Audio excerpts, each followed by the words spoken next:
ਉਹ ਚਾਹੁੰਦਾ ਕੂੜ ਰਾਜਾ, ਕੂੜ ਪ੍ਰਜਾ, ਕੂੜ ਸਭ ਸੰਸਾਰ, ਕੂੜ ਮੰਡਪ, ਕੂੜ ਮਾੜੀ, ਕੂੜ ਬੈਸਣਹਾਰ। ਰਾਜਾ ਵੀ ਝੂਠ ਹੈ, ਪ੍ਰਜਾ ਵੀ ਝੂਠ ਹੈ। ਦੈਟ ਮੀਨਸ ਐਵਰੀਥਿੰਗ ਇਜ਼ ਇੰਪਰਮਾਨੈਂਟ, ਕੁਛ ਵੀ ਇੱਥੇ ਸਦਾ ਰਹਿਣ ਵਾਲਾ ਨਹੀਂ। ਅਖੀਰ 'ਚ ਜਾ ਕੇ ਕੀ ਲਿਖਦੇ ਨੇ? ਕੂੜ ਮਿੱਠਾ, ਕੂੜ ਮਾਖਿਓ, ਕੂੜ ਡੋਬੇ ਪੂਰ, ਨਾਨਕ ਵਖਾਣੇ ਬੇਨਤੀ ਤੁਧ ਬਾਜ ਕੂੜੋ ਕੂੜ। ਤੇਰੇ ਤੋਂ ਬਿਨਾਂ ਰੱਬਾ ਸਭ ਕੁਝ ਝੂਠ ਹੈ, ਇੱਕ ਤੂੰ ਹੀ ਸੱਚਾ ਹੈ। ਇਸੇ ਕਰਕੇ ਕਿਹਾ ਨਾ, ਆਦ ਸੱਚ ਜੁਗਾਦ ਸੱਚ, ਹੈ ਵੀ ਸੱਚ ਨਾਨਕ ਹੋਸੀ ਵੀ ਸੱਚ। ਨਾਲੇ ਜਪਜੀ 'ਚ ਇਹ ਵੀ ਕਿਹਾ, ਨਾਨਕ ਐਵੇਂ ਜਾਣੀਏ ਸਭ ਆਪੇ ਸਚਿਆਰ। ਤੇ ਨਾਲੇ ਪਤਾ ਕੀ ਕਿਹਾ? ਕਿਵ ਸਚਿਆਰਾ ਹੋਈ ਹੈ। ਹੁਣ ਸਚਿਆਰੇ ਹੋਣਾ, ਸਚਿਆਰ ਸਾਰੇ ਪਾਸੇ ਹੈ। ਸਚਿਆਰ ਕੌਣ ਹੈ? ਪਰਮਾਤਮਾ। ਉਹਨੂੰ ਲੱਭਣਾ ਨਹੀਂ ਹੈ। You are not here to find God, you are not here to worship God, you are not here to please God. ਇੱਥੇ ਰੱਬ ਨੂੰ ਮਨਾਉਣਾ ਨਹੀਂ, ਉਹਨੂੰ ਲੱਭਣਾ ਨਹੀਂ, ਉਹਦੀ ਪੂਜਾ ਨਹੀਂ ਕਰਨੀ। You have to be one with God. ਤੁਸੀਂ ਇੱਕ ਉਹਦੇ ਵਿੱਚ ਹੋਣਾ ਆ। ਕਿਵ ਸਚਿਆਰ ਰੱਬ ਕਿਵੇਂ ਹੋਣਾ ਆ? ਉਹ ਵਾਲਾ ਰੱਬ ਨਹੀਂ ਜਿਹਨੂੰ ਆਪਾਂ ਆਮ ਕਹਿ ਦਿੰਦੇ ਹਾਂ, ਦੇਖ ਇਹਨੂੰ ਕਿੰਨਾ ਅਹੰਕਾਰ ਚੜਿਆ ਹੈ, ਰੱਬ ਹੀ ਬਣ ਬੈਠਾ ਹੈ। ਜਦੋਂ ਕੋਈ ਕਹਿ ਦਿੰਦਾ ਨਾ ਮੈਂ ਰੱਬ ਹਾਂ, ਉੱਥੇ ਮੈਂ ਆ ਗਿਆ, ਫਿਰ ਉਹ ਰੱਬ ਨਹੀਂ ਹੈ। ਐਜ਼ ਗੁਰਬਾਣੀ ਸੇਜ਼, ਜਬ ਹਮ ਹੋਤੇ ਤਬ ਤੂੰ ਨਾਹੀਂ। ਜਦੋਂ ਮੈਂ ਆ ਨਾ, ਫਿਰ ਪਰਮਾਤਮਾ ਨਹੀਂ ਹੈ।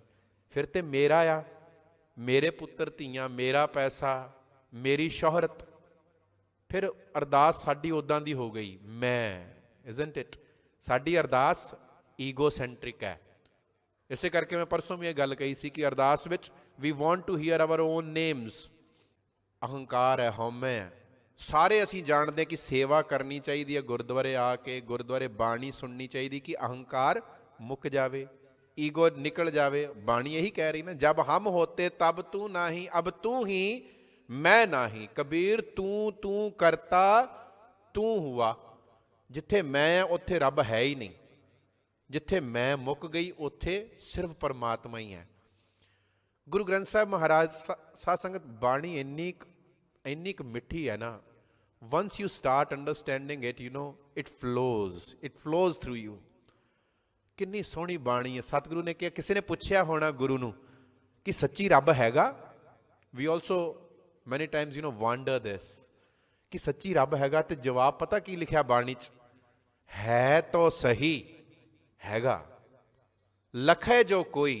if someone understands, realizes, ਜੇ ਕੋਈ ਜਾਣ ਲਵੇ।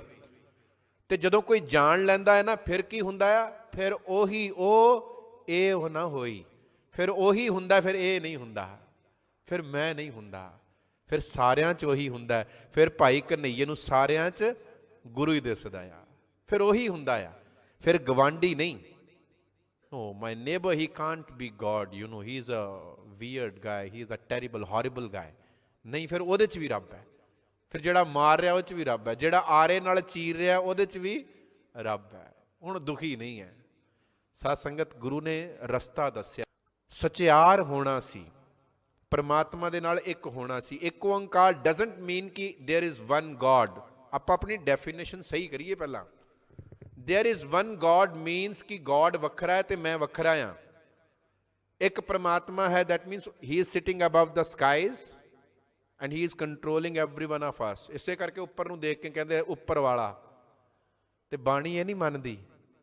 ਬਾਣੀ ਕੀ ਕਹਿੰਦੀ ਹੈ? ਸਭ ਗੋਬਿੰਦ ਹੈ, ਸਭ ਗੋਬਿੰਦ ਹੈ, ਗੋਬਿੰਦ ਬਿਨ ਕੁਛ ਹੈ ਹੀ ਨਹੀਂ ਉਹਦੇ ਤੋਂ ਬਿਨਾਂ।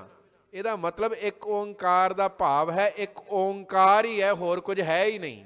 ਇੱਕ ਰੱਬ ਹੀ ਹੈ, ਹੋਰ ਕੁਝ ਹੈ ਹੀ ਨਹੀਂ। ਇਹ ਜਿਹੜੇ ਡਿਫਰੈਂਸਿਸ ਕ੍ਰੀਏਟ ਕੀਤੇ ਹੈ, ਮੈਂ ਕਰ ਰਿਹਾ। ਮੈਂ, ਜਿੱਥੇ ਮੈਂ ਦੀ ਦੀਵਾਰ ਕੰਧ ਖੜੀ ਹੈ, ਜਦੋਂ ਇਹ ਹੌਲੀ ਹੌਲੀ ਗਿਰਦੀ ਹੈ, ਫਿਰ ਨਾ ਕੋ ਬੈਰੀ ਨਹੀਂ ਬੇਗਾਨਾ ਸਗਲ ਸੰਗ। ਤੇ ਜਿਹਨੂੰ ਉਹ ਸਮਝ ਪਈ ਬ੍ਰਹਮ ਦੀ, ਪਰਮਾਤਮਾ, ਬ੍ਰਹਮ ਕਹਿੰਦੇ ਨੇ ਪਰਮਾਤਮਾ ਦੀ, ਓਂਕਾਰ ਦੀ, ਉਹਨੂੰ ਕੁਛ ਵੀ ਕਹਿ ਲਓ, ਉਹਨੂੰ ਕੁਛ ਵੀ ਕਹਿ ਲਓ, ਜਿਹੜਾ ਸਾਰਿਆਂ 'ਚ ਹੈ। ਜੋਤ, ਸਭ ਮੈਂ ਜੋਤ। ਉਸ ਜੋਤ, ਉਸ ਬ੍ਰਹਮ ਦੀ ਜਿਹਨੂੰ ਸਮਝ ਪਈ ਨਾ, ਗੁਰੂ ਨੇ ਇਹ ਨਹੀਂ ਕਿਹਾ ਕਿ ਉਹ ਬੰਦੇ ਲੱਭੋ ਤੇ ਉਹਨਾਂ ਨੂੰ ਜਾ ਕੇ ਮੱਥੇ ਟੇਕੋ। ਤੂੰ ਬਣ, ਮੇਰੇ ਮਨਾ ਤੂੰ ਬਣ, ਕਿਉਂਕਿ ਬਾਣੀ ਸਾਰੀ ਮਨ ਨੂੰ ਟਾਰਗੇਟ ਕਰਕੇ ਹੈ। ਤੇ ਸਤਿਗੁਰੂ ਨੇ ਕਿਹਾ ਮਨ ਸਾਚਾ ਮੁਖ ਸਾਚਾ ਸੋਏ ਆਵਰ ਨਾ ਪੇਖੈ ਏਕਸ ਬਿਨ ਕੋਏ। ਨਾਨਕ ਇਹ ਲੱਛਣ ਬ੍ਰਹਮ ਇਹ ਲਕਸ਼ਣ ਹੈ। ਉਂਝ ਤਾਂ ਮੈਂ ਵੀ ਕਹਿ ਰਿਹਾ ਮੈਨੂੰ ਰੱਬ ਦਾ ਪਤਾ ਆ, ਮੈਂ ਵੀ ਬੈਸਣ ਨੂੰ ਤਿਆਰ ਹਾਂ। I am always ready to argue with people, you know you don't believe in God, you are a terrible person. ਮੈਨੂੰ ਪੁੱਛੋ, ਹਰ ਕੋਈ ਮੰਨ ਕੇ ਬੈਠਾ ਹੈ, ਪਰ ਗੁਰੂ ਅਰਜਨ ਸਾਨੂੰ ਡੈਫੀਨੇਸ਼ਨ ਦਿੰਦੇ ਆ, if you really know God, ਜੇ ਤੂੰ ਸੱਚੀ ਰੱਬ ਨੂੰ ਜਾਣਦਾ ਨਾ ਤਾਂ ਤੇਰੀ ਇਹ ਨਿਸ਼ਾਨੀ ਹੈ, ਤੇਰਾ ਮਨ ਵੀ ਸੱਚਾ ਹੈ, ਤੇਰਾ ਮੁਖ ਵੀ ਸੱਚਾ ਹੈ, inner outer thoughts and deeds ਮੇਲ ਖਾਂਦੇ ਆ। ਤੇ ਅਵਰ ਨਾ ਪੇਖਾ ਹੈ ਏਕਸ ਬਿਨ ਕੋਏ, ਜਦੋਂ ਇੱਕ ਦਿਖਾਈ ਦੇ ਰਿਹਾ ਬਸ, ਹੋਰ ਕੋਈ ਹੈ ਹੀ ਨਹੀਂ, ਕੁਝ ਵੀ ਵੱਖਰਾ ਨਹੀਂ। ਸਾਧ ਸੰਗਤ, ਗੁਰੂ ਨਾਨਕ ਨੇ ਕਿਹਾ ਕਿ ਕਿਸ ਤਰ੍ਹਾਂ ਪੂਜਾ ਕਰੀਏ, ਕਿਵੇਂ ਕਰੀਏ। ਕਿਵ ਸਚਿਆਰਾ ਹੋਈਐ ਕਿਵ ਕੂੜੈ ਟੁੱਟੈ ਪਾਲ, ਉਹਦੇ ਵਿੱਚ ਰਲਣਾ ਆ।